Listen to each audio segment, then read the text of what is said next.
Assalamualaikum warahmatullahi wabarakatuh. Berjumpa kembali di channel ini. Salam sejahtera untuk kita semua, Bapak Ibu honorer di mana saja berada. Sebelumnya saya ucapkan selamat Hari Idul Adha kepada Bapak Ibu sekalian. Berikut Bapak Ibu sekalian, saya sampaikan bocoran juknis seleksi pengangkatan honorer menjadi ASN P3K yang mana direncanakan dimulai Juli, dan ternyata nih ada bocorannya, semua bisa ikut mendaftar. Namun sebelumnya, kepada Bapak dan Ibu yang baru bergabung di channel ini atau yang belum mendukung channel ini, mohon bantuannya Bapak Ibu sekalian untuk mendukung channel ini dengan cara subscribe dan aktifkan loncengnya untuk mendapatkan informasi-informasi terbaru dari channel Profesi Guru. Baru-baru ini Dirjen G3 Kemendikbud Bu Nunuk menyampaikan bocoran isi Permenpan terkait juknis pengadaan P3K 2024, Bapak Ibu sekalian, dikutip dari JPNN di Minggu 16 Juni semalam. Seleksi P3K 2024 akan digelar sebentar lagi. Mekanisme seleksi diatur ya seperti yang Bapak Ibu ketahui dalam Peraturan Menteri Pendayagunaan Aparatur Negara dan Reformasi Birokrasi berupa juknis nantinya. Namun menurut Direktur Jenderal Guru dan Tenaga Pendidikan Kementerian Pendidikan Kebudayaan Riset dan Teknologi Bu Nunuk Suryani, pemerintah akan memberikan kesempatan kepada seluruh honorer untuk bisa mendaftar seleksi P3K 2024. Ini catatan baiknya Bapak Ibu sekalian, jadi semua bisa ikut mendaftar ya, sesuai dengan apa yang disampaikan Bu Nunuk. Dijelaskan, artinya tidak dikhususkan untuk salah satu kategori honorer saja. Ya, jadi banyak memang berkembang, bahkan ini memang pernah disampaikan oleh Menpan RB bahwa tahun 2024 ini yang diprioritaskan untuk diangkat adalah untuk honorer yang sudah terdaftar di database BKN. Namun kemudian ini kan menjadi sebuah pembedaan selaku warga negara ya, ini kemudian barangkali menjadi pertimbangannya sehingga semua Bapak Ibu sekalian seperti disebutkan di sini diberikan kesempatan mendaftar seleksi P3K 2024. Dalam diskusi informal tim teknis saat pendaftaran tidak ada prioritas pelamar seperti halnya tahun lalu. Ini disampaikan oleh Bu Nunuk. Dengan membuka kesempatan kepada semua honorer untuk mendaftar P3K 2024, diharapkan agar kesempatan tersebut bisa dimanfaatkan sebaik-baiknya. Bu Nunuk menambahkan, Kemenpan RB menginginkan saat pendaftaran semua kategori boleh mendaftar. Ini adalah keinginannya dalam pendaftaran ini. Namun pemerintah nanti akan memberikan kekhususan kepada honorer termasuk P1 saat penentuan kelulusan. Oh, jadi nanti Bapak Ibu sekalian dibedakannya nanti saat penentuan kelulusan ya. Di situ kemudian nanti dibuat kategorinya tadi. Kalau mendaftar semua bisa ikut. Nah, ini penjelasannya. Nanti saat kelulusan baru akan diterapkan afirmasi.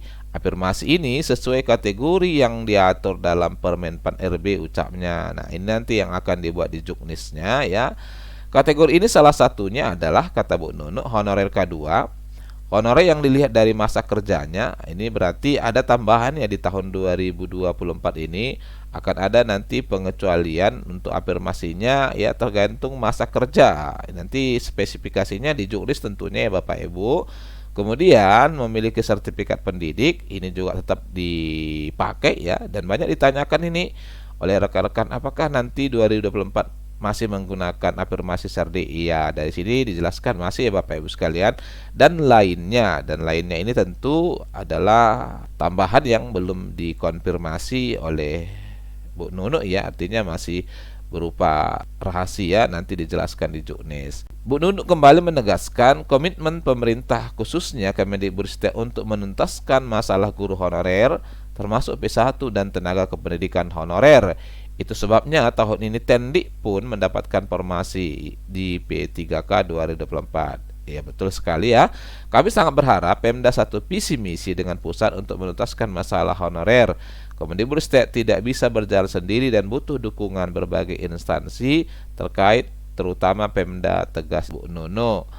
Nah, itu ya Bapak Ibu sekalian bocorannya. Lalu pendaftarannya ini disampaikan oleh Kemenpan ya, diambil dari Detik Finance Rabu yang lalu ini. akan dibuka mulai Juli. Seleksi calon aparatur sipil negara termasuk CPNS dan P3K 2024 ya diprediksi mundur dari target penyelenggaraannya, rencananya akan dibuka mulai Juli tahun 2024. Sekretaris Kemenpan RB Bu Rini Widianti ini mengatakan hal ini seiring dengan belum ditetapkannya kebutuhan formasi CASN. Jadi ternyata pasca usulan dari daerah, Kemenpan RB belum memfinalkan ya Bapak Ibu sekalian formasinya. Adapun sebelumnya pembukaan seleksi CASN 2024 untuk umum dijadwalkan dibuka pada bulan Juni 2024 ini. Ya, di bulan ini direncanakan sebelumnya. Mudah-mudahan sih kita sih mintanya Juni harusnya sudah selesai yakni penetapan formasi supaya Juli bisa buka seleksi. Tapi kita belum tahu ya kapan, masih nunggu penetapan dari Pak Menteri Pan RB, kata Bu Rini di hari Rabu yang lalu. Beliau mengatakan saat ini BKN sedang melakukan validasi data formasi agar sesuai antara data ASN dengan yang diusulkan. Apabila proses tersebut sudah rampung, maka penetapan formasi akan dilakukan, ditargetkan seleksi bakal dibuka Juli.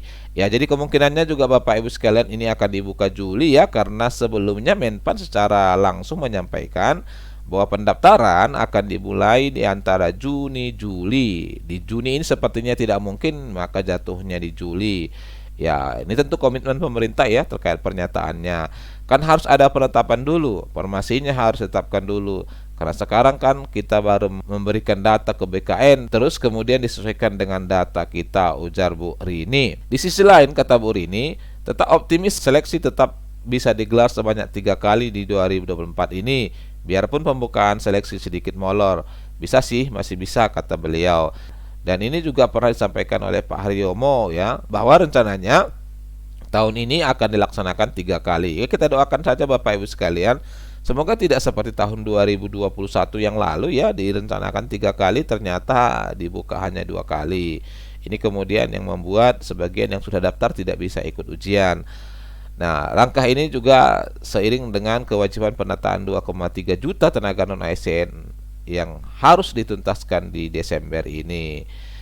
Yang mana periode pertama dilaksanakan di minggu ketiga Maret ya, ini adalah Sekdis Sekolah Kedinasan. Untuk periode kedua adalah dibuka untuk CPNS dan P3K minggu kedua bulan Juli. Ini rencananya di bulan Juli nanti.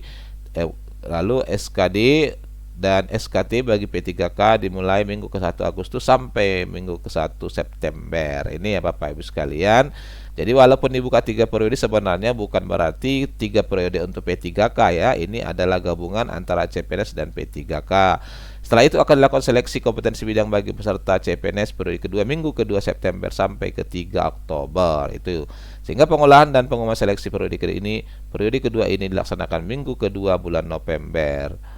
Terakhir, seleksi periode ketiga, kata Pak Haryomo, rencananya dilaksanakan ini dibuka minggu ke-4 Agustus. Dan nanti SKD dan SKT-nya adalah di minggu ke-4 Oktober sampai minggu ke-3 November. Ya, ini 3 periodenya ya. Namun demikian ya, tuh P3K ini Bapak Ibu sekalian pengangkatan honorer menjadi P3K ini hanya akan dibuka 1 kali seleksi ya. Yakni dibuka pendaftarannya kemungkinan besar di Juli hingga nanti tahapan-tahapan sampai di November. Penetapan nomor induk sendiri sama seperti tahun-tahun sebelumnya, kemungkinan besarnya adalah di awal tahun. Nah, barangkali ini informasi terbaru yang bisa sampaikan Bapak Ibu sekalian, semoga bermanfaat. Wassalamualaikum warahmatullahi wabarakatuh.